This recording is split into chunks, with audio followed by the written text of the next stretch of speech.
안녕하세요. 오늘 2025년 과학 특강 주제를 맡은 디지털 사이언스의 이정이라고 합니다. 오늘 말씀드릴 내용은 바이오 기술 개발 프로세스에 관한 내용입니다.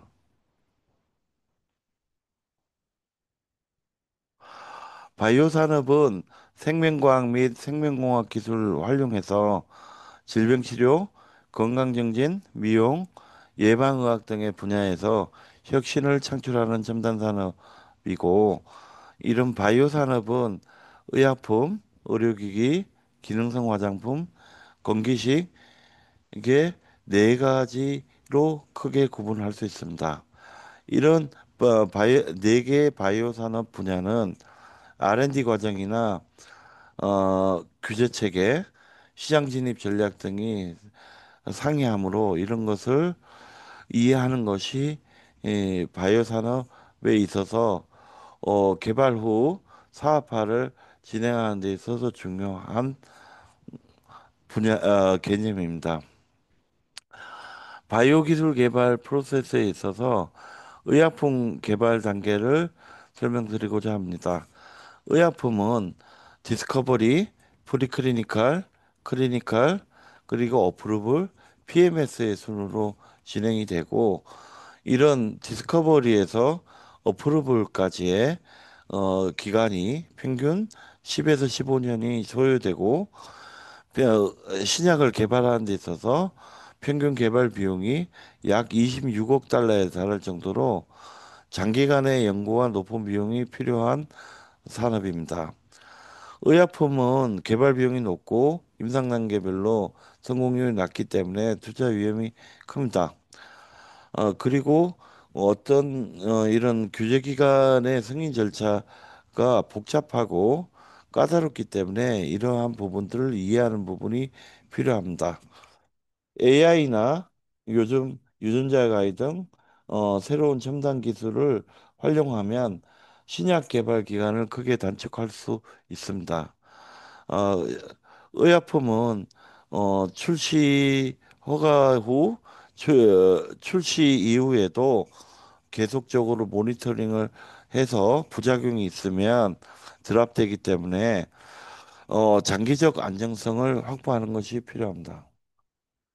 먼저 이제 의약품은 크게 바이오 의약품과 합성 의약품을 나눌 수 있습니다. 표에서 보시는 바와 같이 바이오 의약품은 살아있는 세포로부터 만들어지는 의약품이고, 합성 의약품은 화학적으로 합성을 통해서 만들 수 있는 의약품입니다. 주요 투여 형태는 바이오 의약품은 주사제로 쓰이는 반면에 합성 의약품은 경구 투여도 가능합니다. 그리고 분자 크기도 바이오약품은 세포에서 기반했기 때문에 분자 구조가 크고요. 합성의약품은 어 분자량이 작습니다. 그리고 살아있는 세포에서 만들어지는 것이기 때문에 바이오의약품은 합성의약품에 비해서 약가가 훨씬 더 비쌉니다. 그렇지만 경쟁에 있어서는 많은 프로세스가 필요하고, 그리고 장비가 필요해서 바이오 의약품 같은 경우에는 어떤 경쟁에 있어서는 합성 의약품에 비해서는 상대적으로 제한적입니다. 바이오 의약품과 합성 의약품에 대해서 비교를 해서 설명을 드리겠습니다. 합성 의약품의 경우에는 화학적 신약인 경우에는 화학적 합성 신약이라고 하고, 바이오 의약품 같은 경우는 바이오 신약으로 부르고 있습니다. 이런 신약에 대해서 복제품에 해당하는 복제약에 해당하는 부분을 합성 의약품은 제네릭, 바이오 의약품은 바이오 시밀러로 부르고 있고요. 그리고 이런 어떤 그 오리지널과 복제약 사이에 에, 중간에 있어서 어떤 오리지널 신약을 용법과 용량을 개선해서 만든 합성의약품을 계량 신약으로 부르고, 바이오 신약을 개량해서 만든 것을 바이오 배터라고 부릅니다.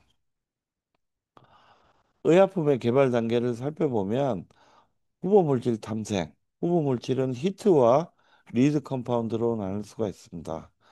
후보 물질 탐색 단계는 질병을 유발하는 생물학적인 타겟을 먼저 발굴한 다음에 이에 작용할 수 있는 어떤 후보 물질, 히트 또는 리드 컴파운드. 히트 컴파운드는 약효를 발휘하는 나타내는 물질을 말하고요. 히트 물질 중에서 가장 약효가 좋은 물질을 리드 컴파운드라고 합니다. 이런 히트나 리드 컴파운드를 빨리 발굴하기 위해서 수천 수백만 개의 화합물을 탑재하고 로봇으로 스크린하는 방법을 HTS라고 부르는데 이런 HTS 방법론으로 후보 물질 탐색하는 방법은 전통적인 신약 개발 프로세스에 비해서 성공 확률은 상당히 낮습니다. 요즘 이런 후보 물질 탐색을 어, 더 빠르고 어떤 성공 확률을 늘리기 위해서 AI 기반으로 신약 이런 후보 물질을 탐색하는 그런 연구도 많이 진행이 되고 있고 바이오 의약품 같은 경우에는 그 항체, 단백질 치료제, 유전자 세포 치료제 후보를 어, 아, 그 탐색 도출하는 데 있어서 AI를 기반으로 해서 개발하는 사례들이 증가하고 있습니다. 그다음 프로세스는 이렇게 만들어진 리드 컴파운드에 대해서 약효나 독성, 대사 특성을 고려해서 구조적으로 최적화하는 과정을 리드 옵티마이제이션 과정이라고 합니다. 리드 옵티마이제이션 과정에서는 컴퓨터로 인실리코 시뮬레이션을 하거나 아니면 인비트로 인비보 양리학적 실험을 통해서 PK나 PD 특성을 계산을 하는 것이 목표입니다. 비임상 실험의 경우에 있어서 평가 항목들은 양리학, 약동학, 독성학, 생체 적합성 등을 실험을 하는데 비임상 실험에서의 목표는 세포와 동물 실험을 통해서 안정성과 유효성을 평가하는 것입니다. 이러한 비임상 시험은 GLP 환경하에서 진행이 되어야 인정을 받을 수가 있습니다. 그리고 그 다음으로 IND 과정. 이런 비임상 시험을 거친 다음에 식약처와 같은 규제기관에 임상 시험 계획을 신청해서 승인받는 절차를 IND라고 합니다. 영어로는 Investigation New Drug이라고 하는데요. 그래서 요때 제출해야 될 데이터가 비임상 시험의 데이터, 그 다음에 CMC, 대량 생산을 했을 경우에 필요한 CMC 데이터, 그다음에 임상 프로토콜 등의 데이터를 자료를 제출해야 됩니다. 그리고 그 다음으로 임상 시험이 진행이 되게 되는데 임상 시험은 3단계로 진행이 됩니다. 1상, 2상, 3상. 그리고 승인 이후에는 시판 후 모니터링을 위해서 4상 PMS가 진행이 됩니다. 의약품 개발 단계가 아주 길기 때문에 이것을 가속화하는 여러 가지 제도들이 있는데 미국 식약처에서 진행하는 제도들입니다. 그중에서 이게 올펀 드럭으로 지정받았을 경우가 50.9%로 신약 승인을 받은 의약 중에서 50.89%를 차지하기 때문에 아주 어, 올판 드럭을 지정을 받는 것이 신약 승인에 있어서 아주 중요한 부분으로 인정을 받을 수가 있습니다.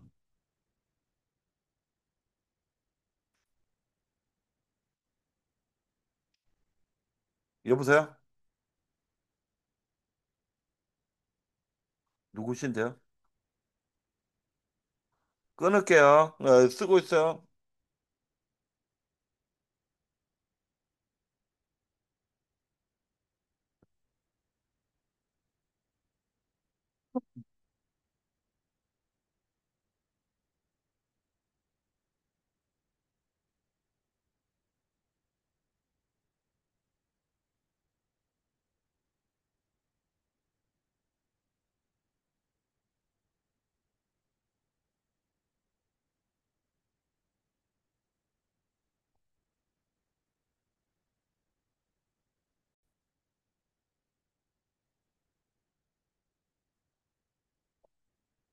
다음으로 임상 3상에 대해서 설명드리겠습니다. 임상 2상에서 약효와 독성이 환자군에서 확인된 치료제를 대규모로 유효성 검증을 하는 과정입니다. 그래서 대규모 환자 1000명에서 5000명 사이를 다국가 다기관에서 임상 시험을 어, 진행해서 실제 치료 효과를 확인하고 있습니다. 임상 3상에 있어서 FDA의 블랙스루스 세라피 지정 시 신속 승인이 가능합니다. 그래서 임상 3상을 진행하는 과정 중에도 판매가 가능하고요. 그리고 EMA 같은 경우에는 마찬가지 프라임 프로그램을 운영하고 있습니다. 임상 3상에서 어, 나이가 서로 다른 나이대마다 치료 효과가 다를 수가 있고 인종별로 다를 수가 있고 남자와 여자가 서로 치료제 효과가 다를 수가 있기 때문에 이런 환자군을 다양하게 분포를 해서 그리고 인종 때문에 다국가에서 임상하는 것을 어, 목표로 합니다. 그리고 그런 다음에 이제 그 의약품 같은 경우에는 NJ 승인이 되고요. 그 생물 의약품 같은 경우에는 BLA 승인이 됩니다. 그래서 리뷰 기간을 살펴보면 일반 심사 같은 경우는 10개월, 신속 심사 같은 경우는 6개월 정도가 됩니다. 그리고 이런 승인이 난 다음, 승인은 임상 3상을 완료하고 결과를 제출한 다음에 이 규제 기관에서 실사를 한 이후에 최종 승인을 결정하게 됩니다. 자, 그 다음에 이제 임상 사상은 승인된 이후에도 부작용이 없는지 추가적인 어떤 효과가 어떻게 나타나는지를 감시하기 위해서 PMS 제도를 운영을 하고 있습니다. 감시 항목으로는 미국, 유럽, 어, 일본 뭐 등등 이런 것들을 서로 주요 내용이 표에 기재되어 있습니다. 의료기기의 개발 단계를 말씀드리면 의약품하고는 달리 제품의 기계적, 기능적 설계와 규제 요건을 동시에 고려해야 됩니다. 일반적으로 아이디어 구상, R&D, 그다음에 프리클리니컬, 클리니컬, 어프로블, PMS의 순으로 진행이 되고요. 재진단기기 같은 경우에는 바이오마커 검출 및 분석 기술을 기반으로 하기 때문에 의료기기에 대한 규제뿐만 아니라 IVDR이라는 별도의 인증 과정을 필요로 합니다. 의료기기 개발에 있어서 도전과 기회를 살펴보면 최진단기기 같은 경우에는 민감도와 특이도 검증이 필수적입니다.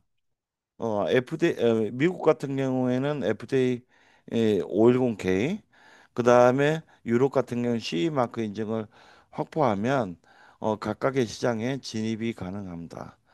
그리고 인공지능, 그 다음에 SAMD라고 해서 소프트웨어 에즈 메디컬 디바이스, 웨어러블 기기 시장 확대에 따라서 이런 거에 대한 규제 요건도 새로 생겼습니다. 어, 의약품과 마찬가지로 어, 시판 후에도 감시를 통해서 장기적인 부작용이 없는지 체크를 하고 있습니다. 자, 그 개발 단계 및 연구 개발 단계에서의 진행 사항을 말씀드리면 제품 개념 및 요구 사항 정의를 먼저 합니다.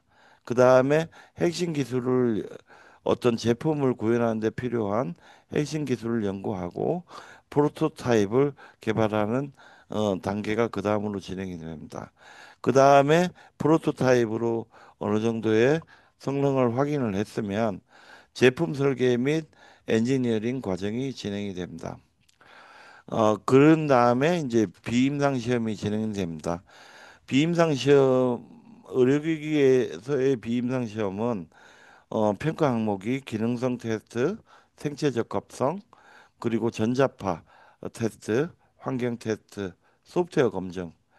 소프트웨어 검증 같은 경우에는 소프트웨어가 포함된 의료기기에 대해서만 진행이 됩니다.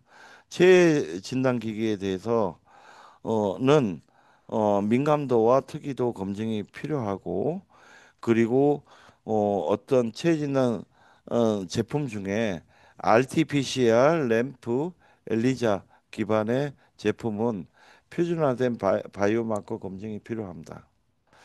자, 그러면 민감도와 특이도가 뭐가 다른가를 살펴보겠습니다. 민감도의 경우에는 질병에 있는 사람을 어떻게 잘 찾아내느냐 하는 거고요. 그리고 특이도인 경우에는 정상인 경우를 얼마나 잘 찾아내느냐. 그런데 이제 보통 이런 민감도, 센시티비티, 특이도, 스페시피시티가 뭐 서로 차이가 나는 경우가 있습니다. 95%, 90% 이렇게 차이가 나면 괜찮은데 95%인데 한쪽은 50% 이렇게 차이가 난다면 올바른 진단 방식으로 볼 수가 없습니다. 그래서 둘 다 높은 민감도와 높은 특이도를 나타내는 것이 중요합니다. 어, 의료기기 개발 단계에 있어서 임상시험에 대해서 알아보겠습니다. 의료기기는 어, 그 의약품 임상하고 달리 어떤 제품의 위험도에 따라서 저위험군, 중위험군, 고위험군으로 나눠서 임상시험이 필요 없기도 하고 어떤 경우에는 대규모 임상이 필요하기도 합니다. 그래서 이제 임상 시험을 하게 되는 경우에 임상 1상, 2상, 3상을 말씀드려 보면 3상 같은 경우에는 PMA만 고위험군 의료기기에만 진행이 됩니다. 진행이 되고요. 그래서 임상 1상 같은 경우는 10명에서 50명 정도 를 대상으로 하고 체해 진단기 같은 경우에는 뭐 실험실 내에서 바이오마커 검출 정확도를 확인을 합니다. 임상 이상의 경우에는 약 100명에서 300명 정도의 환자를 대상으로 하는데 진단 정확도나 치료 효과 검증을 하게 됩니다. 의료기기의 센시티비티, 스페시피시티, 그다음에 폴스 포지티브, 폴스 네가티브를 분석하게 됩니다. 임상 3상은 대규모 환자를 대상으로 하는데 실제 의료 환경에서의 효과를 검증하는 데 목적이 있습니다. 뭐 마찬가지로 의약품과 마찬가지로 다기간 임상, 무작위 배정 이런 것들이 필수적입니다. 그리고 임상 시험에 있어서 의학과 의료기기에 있어서 차이점을 이렇게 살펴보면 보통 임상 일상을 의료기기에서는 탐색 임상이라고 부르고요. 그리고 임상 이상을 의료기기에서는 확정 임상으로 얘기를 합니다. 앞에서 보셨다시피 PMA가 필요한 고위험군 같은 경우 임상 3상을 별도로 진행을 하게 됩니다. 그리고 시판후 조사는 마찬가지로 진행이 되게 됩니다. 동일하게 진행이 됩니다. 그래서 이 앞에서 보셨던 그 어떤 탐색 임상을 어, 피보털 스터디라고 하고 확증 임상을 컨퍼머터리 스터디라고 합니다. 이 피보털 스터디는 어, 제품의 최초 규제 승인을 위한 핵심 데이터를 제공을 하는 거고요. 그리고 확증 임상인 컨퍼머터리 스터디는 피보털 스터디의 결과를 대규모 임상 데이터를 통해서 검증을 하는 과정입니다. 추가 검증, 피보털 스터디만으로도 규제 승인이 가능하지만 어떤 경우에는 추가 검증이 필요하다고 얘기할 경우에는 컨퍼머터리 스터디가 요구됩니다. 최근에는 확증 임상까지 요구하는 경우가 많습니다. 특히 체해 진단 기기나 AI 기반 의료기기 같은 경우에는 확증 임상까지 요청하는 사례가 많습니다. 그다음으로 이제 규제 승인 과정입니다. FDA 같은 경우에는 510K 일반 그러니까 저위험 기기나 저위험 기기 같은 경우에는 신청만 하면 되고요. 중위험 기기 같은 경우에는 510K로 해서 기존 의료기기와의 동등성 입증을 하는 그런 인증 절차가 있고요. 고위험 기기 같은 경우에는 대량 임상이 필요한 PMA 과정을 필요로 합니다. 그리고 EMA 같은 경우에는 그러니까 유럽의 규제 기관이죠. CE 마크를 MDR 규정을 준수한 CE 마크를 획득하는 게 중요하고요. 일본 같은 경우에는 PMDA에서 QMS 심사와 품질 검사 인증을 받아야 됩니다. 클래스 1 기기 같은 경우에는 일본도 그렇고 한국도 그렇고 어떤 이런 인증 절차가 필요 없고 신청 절차만으로 충분하고요. 체해진단 기기 같은 경우에는 미국 같은 경우에는 EUA라는 과정을 통해서 긴급 사용 승인이 가능하고요. 그리고 IVDR 유럽 같은 경우에는 IVDR을 통해서 2022년부터 일반 의료기기에 대한 지침 MDD보다 더 엄격한 규제를 적용하고 있습니다. 각국별로 의료기기 등급에 대해서 비교를 하면 예 보시는 바와 같이 미국 같은 경우는 3등급으로 나뉘고요. 유럽이나 일본, 한국 같은 경우는 4개로 나눌 수 있습니다. 그래서 유럽이나 일본, 한국 같은 경우에는 2등급을 이 미국에서의 2등급을 좀 더 세분해서 나누고 있는 것을 알 수 있습니다. 자, 한국에서의 의료기기 등급을 말씀드리면 1등급은 저위험 의료기기에 대해서 어, 저위험 의료기기를 말합니다. 저위험 기기는 신고만으로 판매가 가능하며 허가나 인증 심사가 필요 없습니다. 비침습적 기기로 생체에 직접 접촉하지 않고 단순한 기능을 수행하는 경우에 에, 1등급을 받을 수 있습니다. 대표적인 케이스가 체온계나 의료용 붕대 등을 말씀드릴 수가 있고요. 그리고 2등급 같은 경우에는 중저위험 의료기기라고 하는데 이런 것 같은 경우에는 환자 안전에 미치는 위험도가 비교적 낮은 의료기기를 말합니다. 2등급 기기는 체내에 삽입되지 않고 지속적인 모니터링이 필요 없는 제품을 말합니다. 그렇지만 KGMP 의료기기 인증이 KGMP 인증이 필수입니다. 혈당 측정기, 초음파 진단기기 등 콘택트 렌즈 등이 2등급 의료기기로 볼 수 있습니다.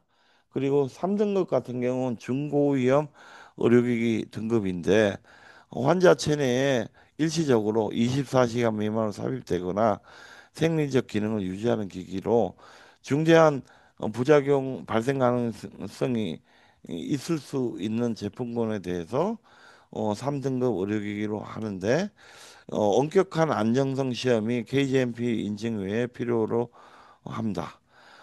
대표적인 3등급 의료기기로는 뇌파 측정기, 인공관절, 치과형 임플란트 등을 3등급 의료기기로 분류하고 있습니다. 고위험 의료기기 같은 경우에는 이게 체내에 30일 이상 장시간 삽입되고 인체 조직과 직접 접촉하는 제품이라서 최고 수준의 안정성이 필요하고 임상시험 필수인 의료기기 제품입니다. 대표적인 기기로 심장박동기, 인공심장, 혈관 스텐트 등을 들 수가 있습니다. 자, 그러면 내시경은 한국 의료기기 등급상 몇 등급일까요? 살펴보면 위내시경이나 대장내시경 같은 경우에는 진단 목적의 비수술용 내시경 같은 경우에는 2등급으로 분류하고 있고요. 어떤 치료 기능을 포함한 복강경이나 관절경 같은 내시경 같은 경우에는 체내 삽입 기간이 길고 수술용 활용이 되기 때문에 더 위험이 높다고 봐서 3등급 의료기기로 분류를 하고 있습니다. 각국별 의료기기 등급을 비교해 보면 미국 같은 경우는 3단계로 구분하고 있는데 1등급 의료기기 같은 경우에는 심사가 면제가 됩니다. 2등급 같은 경우는 510K 제출이 필요하고요. 그리고 고위험군인 3등급 기기 같은 경우에는 PMA가 필요합니다. 그리고 체해진단기기는 EUA 제도를 활용할 수 있습니다. 유럽 같은 경우는 4단계로 구분을 하고요. 2등급 이상은 심사가 필요하고 그리고 체해진단 기기 같은 경우에는 MDR 시행 이후 규제가 강화되고 있고 그리고 체해진단 기기 같은 경우에는 IVDR이라는 추가적인 규제를 적용을 하고 있습니다. 그리고 일본 같은 경우는 4등급으로 구분이 되고요. 3등급, 4등급은 사전 승인 PMA 이퀴벌런트 제도를 통과를 해야 됩니다. 그리고 일본에서의 특이한 점은 일본 내에 법적 제조 책임자를 규정할 필요가 있습니다. 한국 같은 경우에도 4등급으로 구분을 하고요. 1등급은 신고만으로 판매가 가능하고 4등급은 철저하게 심사가 필요로 합니다. 모든 경우에 있어서 KGMP 인증이 필요합니다. 자, 각국별 의료기 등급을 비교한 표인데요. 저위험군에 대해서 대표적인 사례들을 보면 체온계, 병원용 침대, 의료용 장갑, 의료용 붕대 이런 것들을 들 수가 있고 중위험군 같은 경우에는 혈당 측정기, 치과용 기기, 그다음에 안과용 렌즈, 초음파 기기 등을 들 수가 있습니다. 고위험군 같은 경우에는 심장 판막, 인공호흡기, 그리고 인공뼈, 콘택트 렌즈. 콘택트 렌즈 같은 경우가 3등급인 점이 특이하죠. 그리고 최고 위험 등급 같은 경우는 심장박동기, 인공심장, 혈관 스텐트 등을 들 수가 있습니다. 자, 시판후 검사 같은 경우에는 미국 같은 경우 FA ERS 시스템을 운영해서 계속 모니터링을 하고요. ISO 14971 기반으로 위험관리 프로세스를 지속해서 수행을 하고 있습니다. 그리고 재진단기 같은 경우에는 환자 데이터 분석을 통해서 진단 정확도를 재검증하는 모니터링을 실시하고 있고 장기적으로는 마이크로 바이옴이나 유전자 변이 데이터도 수집을 하고 있습니다. 그 다음으로 기능성 화장품에 대해서 개발 프로세스에 대해서 살펴보겠습니다. 기능성 화장품 같은 경우에는 미백, 주름 개선, 자외선 차단, 여드름 완화, 탈모 완화 등 식약처가 인정하는 기능성에 대해서 효과를 입증한 화장품을 의미합니다.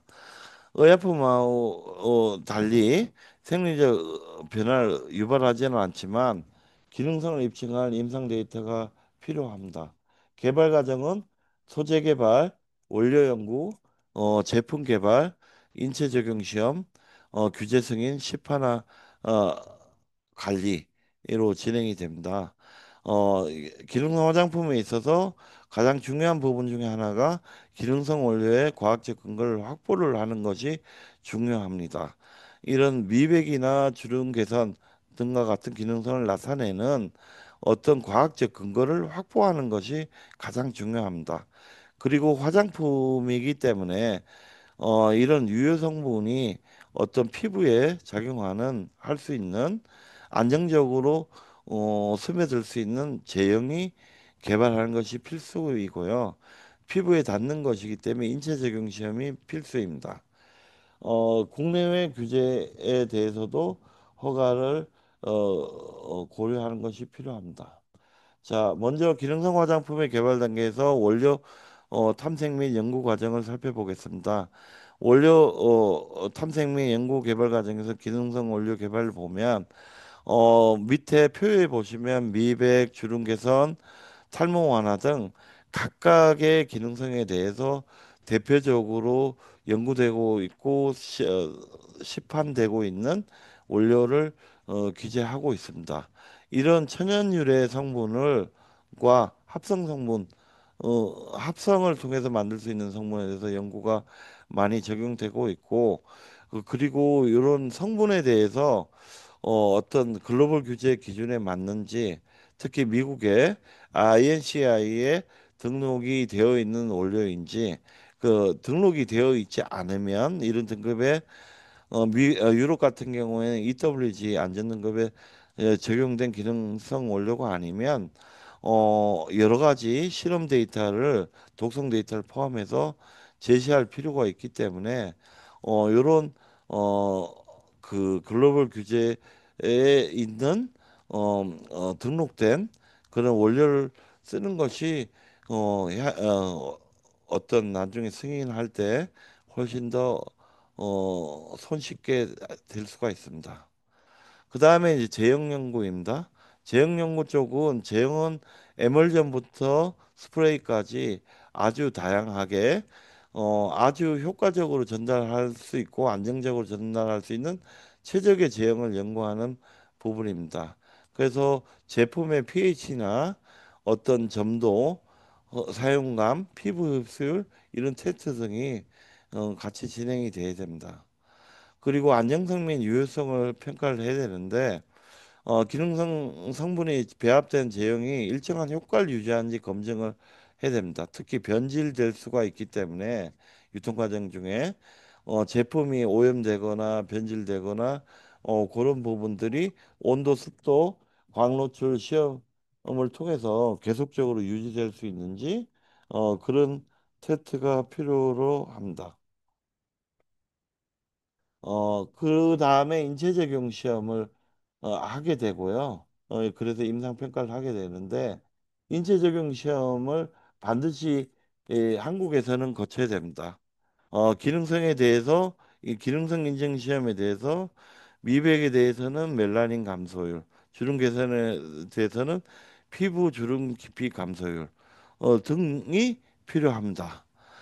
글로벌 인증 같은 시험의 임상 시험에 을 살펴보면 뭐 한국 같은 경우에는 이런 기능성 화장품에 대한 제도가 별도로 있기 때문에 이런 인증 시험을 거치면 되지만 미국 같은 경우에는 이런 어떤 기능성 화장품에 대한 제도가 별도로 없기 때문에 OTC 의약품 그러니까 이제 그 의사 처방 없이 받을 수 있는 의약품으로 구분이 되기 때문에 OTC 의약품으로 등록해서 진행하는 과정이 필요하고요. 유럽 같은 경우에는 CPMP에 등록하고 안정성 보고서를 제출하는 프로세스가 필요합니다. 그리고 일본 같은 경우에는 의약 외품으로 분류되기 때문에 의약 외품에 관련된 절차를 진행을 해야 됩니다. 자, 규제 승인 및 허가 제도를 살펴보면 한국 같은 경우에는 이게 한국 식약처에서 기능성 화장품으로 심사를 거쳐야 되고요. 그래서 허가 절차를 보면 1단계부터 5단계까지 이렇게 되어 있고 그런 절차를 거쳐서 승인되게 되는데 일반 화장품하고 달리 기능성 화장품은 임상 데이터 제출이 필수입니다.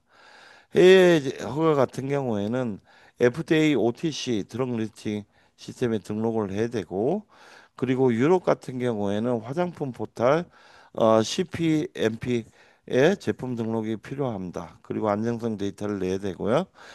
일본 같은 경우에는 일반 의약외품 인증을 하는 절차를 거쳐야 됩니다. PMS 같은 경우에 이상 사례를 모니터링을 계속하고 있고 부작용 발생 시 리콜이 가능합니다.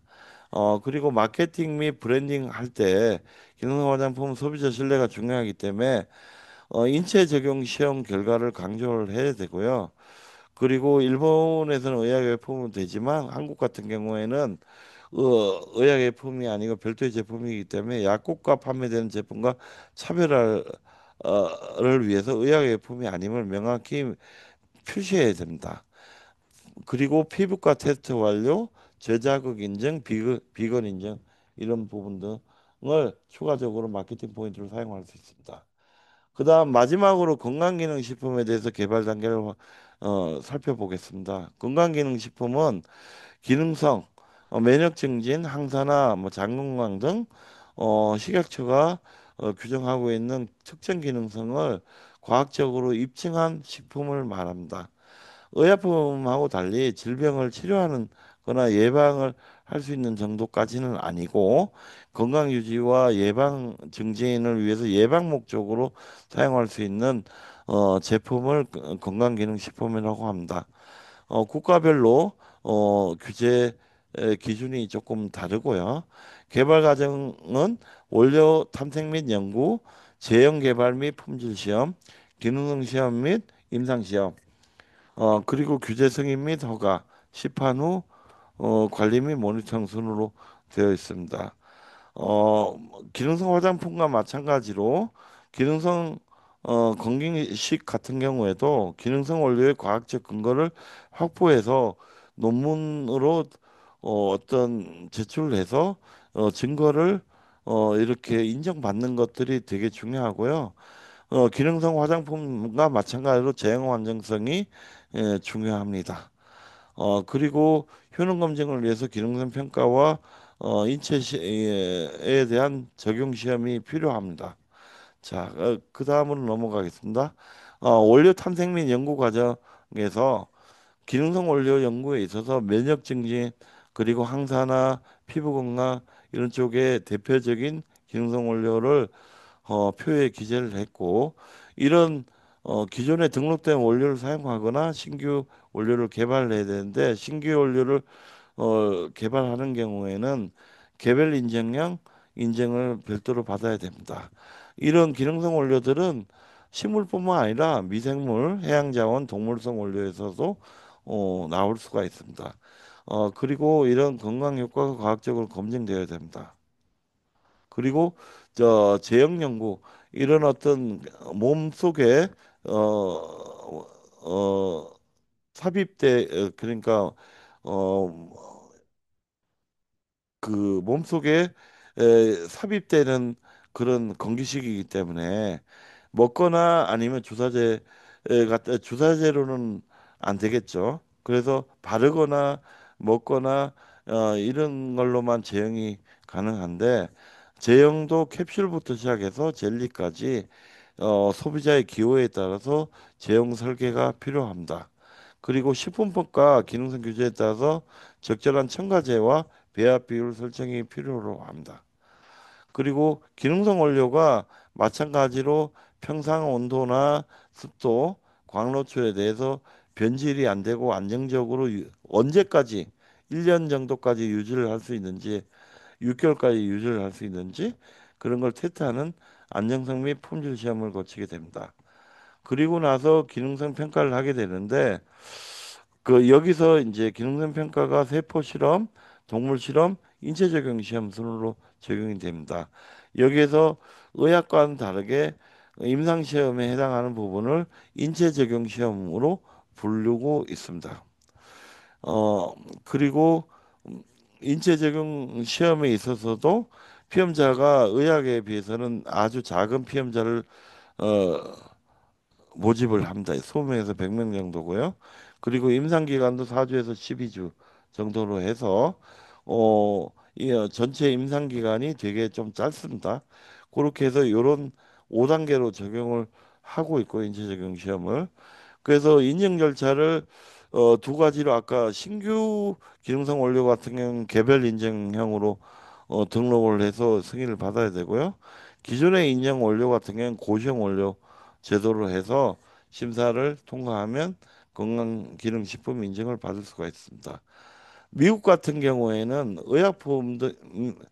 의약품이 아닌 식이보충제로 분류되고 있습니다. 그래서 글라스라고 해서 Generally Recognized as Safe 원료로 인증을 받아야 됩니다. 그리고 신규 원료 같은 경우에는 그 신규 기능성 원료 같은 경우에는 NDI, U Dietary Ingredient 데이터베이스에 등록을 해서 승인을 받아야 됩니다. 그래서 이 밑에 건강기능식품 관련 용어를 여러 가지를 헷갈릴 수가 있어서 정리를 했는데 식이보충제, 그다음에 기능성 식품 어 중에 이제 어떻게 보면 식이보충제에 해당하는 부분이 건기식에 해당하고요.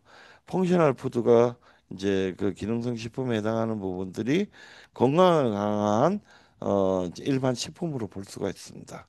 그래서 글라스, NDI, 헬스 클레임.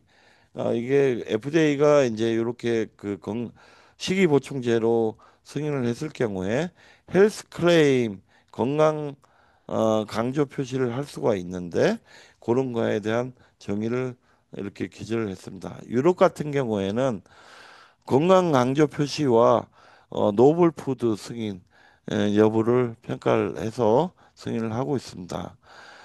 그리고 별도로 이제 승인을 받았어도 건강 효과를 광고하려면 건강 강조 표시 헬스 클레임 승인을 받아야 되고요. 그리고 기존에 유럽에서 식품으로 인정되지 않는 원료를 포함할 경우에 무조건 신식품 규정, 노멀 푸드 규정에 따라서 해야 됩니다. 유럽에서도 여러 가지 건기식과 유사한 식품 유형들이 여러 가지가 있는데 영양 강화 식품, 그다음에 다이어트리 서플리먼트 이런 것들은 일반적인 식품에 해당한다고 볼 수 있습니다. 식이보충제는 비타민이나 아주 일반적인 그런 것들로 생각을 할 수가 있고요. 그러니까 이제 식이보충제도 건기식으로 볼 수가 있고 노블푸드는 새로운 재료를 포함한 건기식으로 볼 수가 있습니다. 그 다음에 이제 PMS 제도가 미국과 마찬가지로 이제 허용이 되고 있습니다. 이상으로 강의를 마치겠습니다. 감사합니다.